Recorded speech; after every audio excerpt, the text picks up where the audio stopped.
The bombs are loud, the missile strikes pierce through the air. But beyond the noise of the war, a silent catastrophe is unfolding. I'm Shreya Upadhyay, and today I'm taking you beyond the battlefield, beyond the explosions, beyond the headlines, into a quieter, more enduring crisis. A far more invisible war is unraveling.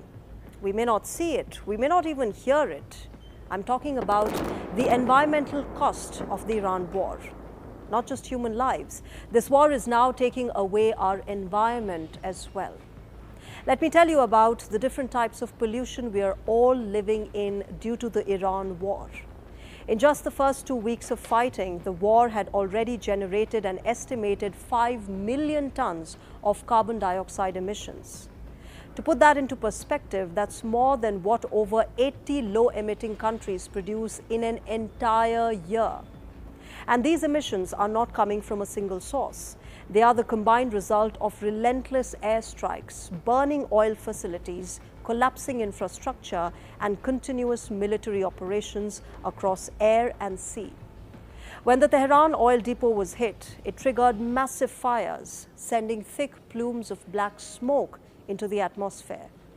These very plumes were not just smoke. They carried toxic chemicals, heavy metals, and fine particulate matter, substances which can travel across borders and linger in ecosystem for years. In some areas, residents reported black rainfall which is mixed with soot and chemical residue falling back to earth after the explosions. The destruction of roughly 20,000 buildings has released what scientists call embedded carbon, the emissions tied up in cement, steel, and construction materials. In the short term, exposure to polluted air is already increasing cases of respiratory distress, especially among children and the elderly. But the long-term risks are even more alarming. Doctors and environmental experts warn of rising rates of cancer, chronic respiratory disease, and neurological disorders. A survey says that if the world's militaries were a country, they would have the fourth biggest carbon footprint in the world, accounting for about 5.5% of global emissions. But the damage doesn't stop in the air. The second kind of pollution is beneath the surface. Soil and water systems are being poisoned. Oil spills, chemical leaks, and debris from the destroyed infrastructure are seeping into our rivers, our farmlands, and coastal waters. And this raises serious concerns of agriculture and food security. Experts warn that crops grown in contaminated soil could carry toxins into the food chain. Fisheries are at a risk as well. Marine ecosystems absorb pollutants released into the sea, and that obviously impacts marine life. Experts say the Strait of Hormuz is a ticking bomb as well. The Gulf water bodies are home to coral habitats, which support one of the world's largest dugong populations and the endangered Indian Ocean humpback dolphins as well. Now, the volume of oil in the ships that are stuck here is a huge risk. If there is an oil spill, marine scientists say the geography of the region will not allow absorption of a major spill there. Sunken ships can become long-term sources of pollution as well if fuel and other hazardous materials leak into the surrounding waters. The Iranian frigate, which was torpedoed by the US, is now leaking a kilometers-long oil slick off Sri Lanka. This brings me to our third problem, water security. In parts of the Gulf region, desalination plants, which are critical for producing drinking water, have been damaged or disrupted. And without them, millions could face shortages of safe water. And even where water is available, contamination from industrial chemicals may render it unsafe for consumption. Now remember, if you think it's happening far away and will not affect you, you're wrong.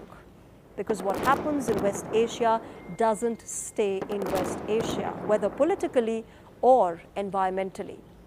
The emissions released during this conflict are accelerating global warming at a time when the world is already struggling to meet climate targets. And this is only the beginning. Leaders around the world have been making efforts to take climate action in their respective countries, reduce carbon emissions, cut down on fossil fuels, don't let the average global temperature rise. All for what? For the same leaders to start a war, not just against each other, but also against our environment. Because rebuilding what has been destroyed will require vast amounts of energy and resources, which means the carbon footprint of this war will continue to grow long after the fighting stops, if it does. Now, there's also a dangerous paradox at play. In the short term, the conflict is disrupting global energy supplies, particularly through the Strait of Hormuz, which carries nearly 20% of the world's oil. So as a result, countries are now turning back to coal and other high-emission fuels to stabilize their energy needs. In the long term, this very crisis underscores the urgent need to transition to cleaner, more stable energy systems. There's also the nuclear fear. Some strikes have occurred near sensitive facilities, raising fears of potential radiation risks if nuclear sites were to be compromised.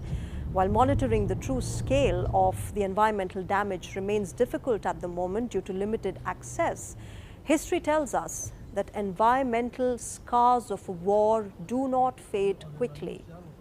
From the oil fires of Kuwait to industrial destruction in past conflicts, ecosystems often take decades to recover, if at all they recover.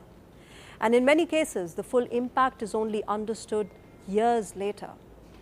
So what we are witnessing is not just a regional crisis, it is a global one, because air doesn't need a passport.